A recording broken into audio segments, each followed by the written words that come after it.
ஓம் ஸ்ரீ வராகிதாயே. வராகி அம்மா, உன்னை தேடி வந்தேன். இந்த உலகத்திலே உயர்ந்த மனிதர்கள் யார் தெரியுமா? இளமை முடிந்த பிறகும் மனைவி மீது பாசம் வைக்கும் கணவனும், வறுமையிலும் எவ்வளவு கூடிய சூழ்நிலையிலும் தன் கணவனை நேசிக்கும் மனைவியும் தான் உண்மையிலேயே உயர்ந்த மனிதர்கள். இந்த உலகமே குடும்பத்தினால் கட்டப்பட்டது தானே. குடும்பம் என்பது கணவன் மனைவியால் ஆனது தானே. ஆக மொத்தத்தில் கணவனும் மனைவியும் சரியாக இதை போல இருந்துட்டாங்கன்னா வாழ்க்கை நல்லா அமைஞ்சிடும். வாழ்க்கை மாறும்போது அவர்களுடைய தலைமுறையும் அவர்களை பார்த்து அவர்களுடைய வாழ்க்கையை சிறப்பாக வாழ ஆரம்பிக்கும் போது இந்த உலகமே அன்பு பயப்பட்டதாக மாறிவிடும் என் செல்லமே. ஒரு பெண்ணுக்கு தன்னுடைய தந்தை சரியாக அமைஞ்சிட்டா அவன் மகிழ்ச்சியாக வாழ்ந்துடலாம். சகோதரன் சரியாக அமைஞ்சிட்டா அந்த பொண்ணுக்கு பாதுகாப்பாக அது இருக்கும். கணவன் சரியாக அமைந்தால்தானே ஒரு பெண்ணின் வாழ்க்கையே நிம்மதியானதாக நிறைவடையும். ஆக மொத்தத்தில் கணவனும் மனைவியும் ஆணும் பெண்ணும் யாராக இருந்தாலும் ஒருவருக்கொருவர் அடுத்தவரின் எதிர்பார்ப்பை நிறைவேற்றக்கூடிய அன்பான பிள்ளைகளாக இருந்துருங்க. எந்த பிரச்சனையும் வராது. ஆண் இல்லாமல் கூட ஒரு பெண் தனியாக வாழ்க்கையை வாழ்ந்துடுவா. ஏன்னா பெண்ணுக்கு எப்பவுமே தைரியமும் விட தன்னம்பிக்கை மிகவும் அதிகம். அதே நேரத்தில் பெண் இல்லாமல் ஒரு ஆண் வாழவே முடியாது தெரியுமா? ஏன்னா ஒவ்வொரு ஆணையும் தாங்கி பிடிக்கக்கூடிய சக்தியாக ஊன்றுகோலாக தன்னம்பிக்கையாக இருப்பதே அந்த குடும்பத்தின் பெண்தான்.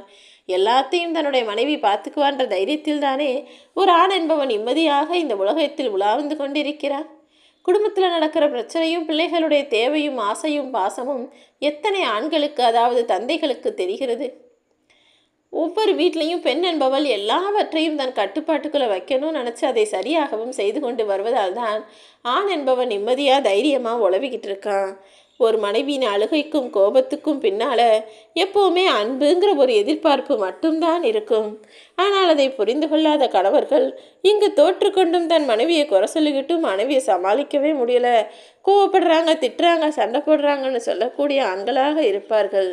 முதல்ல மனைவி என்ன எதிர்பார்க்குறா? தன்னுடைய அன்பு பாசம், தன்னிடக்கு நிறைய அன்பு டைம் கொடுத்து பேசணுன்றது தானே.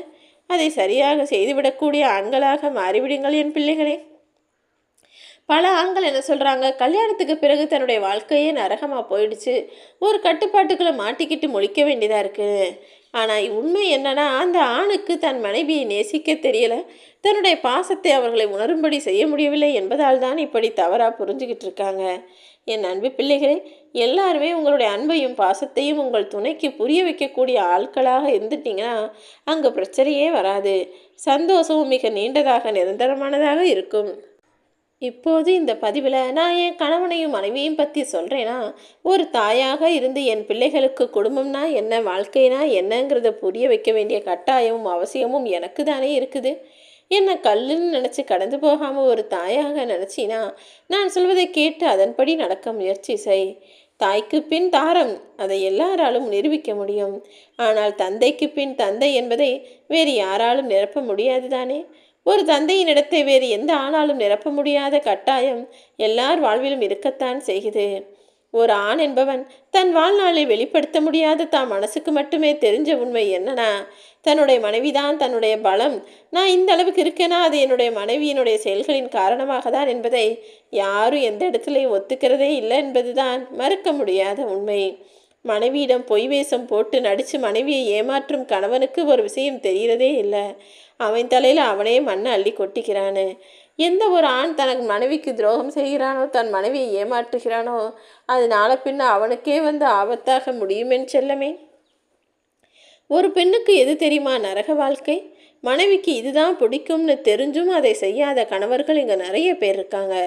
அதே நேரத்தில் நம்ம இதை செஞ்சால் நம்ம மனைவிக்கு பிடிக்காதுன்னு தெரிஞ்சும் அதை செய்கிற கணவர்களும் இங்கே நிறைய பேர் இருக்காங்க. இப்படிப்பட்ட கணவர் இருக்கும் இடங்களிலெல்லாம் மனைவிக்கு அது நரக வாழ்க்கை தானே.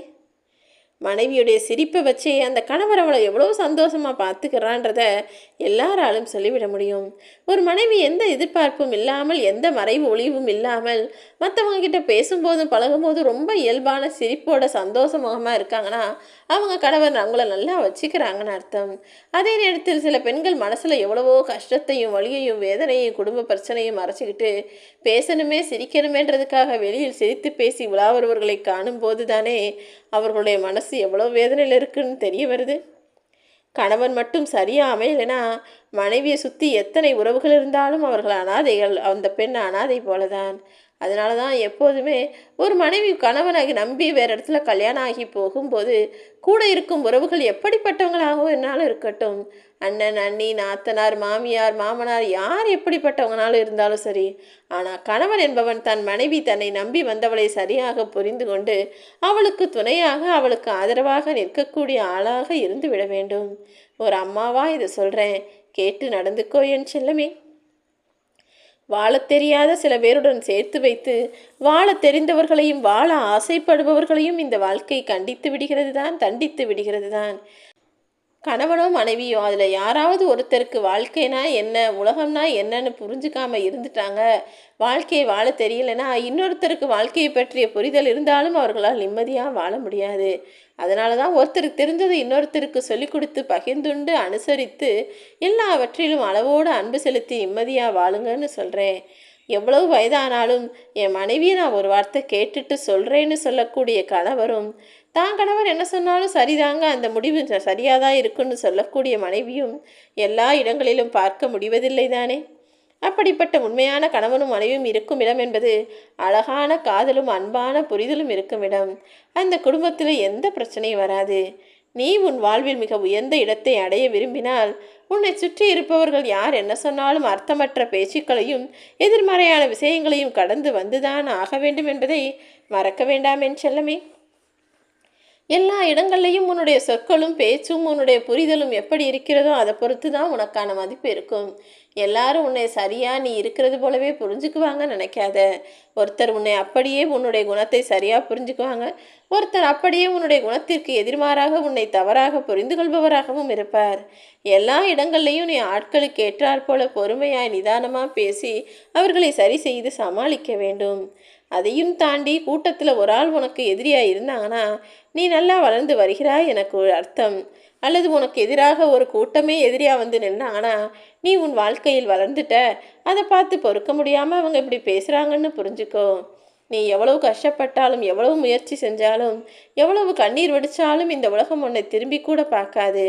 ஆனால் உன்னுடைய முயற்சிகளுக்கு முடிவாக நீ ஜெயிச்சிட்டினா இந்த உலகமே உன்னை திரும்பி பார்த்து தூக்கி வச்சு கொண்டாடுவேன் செல்லமே. ஏன்னா இங்கு யார் மனிதர் கஷ்டப்பட்டாலும் கவலைப்பட்டாலும் இங்கு உலகம் கண்டுகொள்வதில்லை, ஜெயிச்சா மட்டும்தான் திரும்பி பார்ப்பாங்க.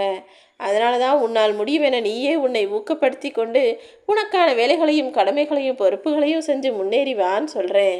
உன்னால் முடியும் என உன்னை ஊக்கப்படுத்தும் மனிதர்களிடம் மட்டும் நீ பழக்கம் வச்சுக்கோ. அப்போதுதானே உன்னால் எதையும் சரியாக செய்ய முடியும். ஏதாவது ஒரு பொருளையே நீ காணாமனு பதற்றத்தோடு தேடிக்கிட்டே இருந்தினா அதுவும் கண்ணு முன்னாலேயே இருந்தாலும் உன்னையால் அதை சரியாக எடுக்க முடியாது. அதே போலதான் வாழ்க்கையும். வாழ்க்கையில் பதற்றப்பட்டாலோ அவசரப்பட்டாலோ பயப்பட்டாலோ உன் வாழ்க்கையை நிம்மதியாக நீ வாழ முடியாமல் போய்விடும். நீ நிதானமாக திரும்பி பார்த்தால் உன் கண்ணெதிரிலேயே உனக்கான விஷயங்கள் இருக்குமேன்னு செல்லமே.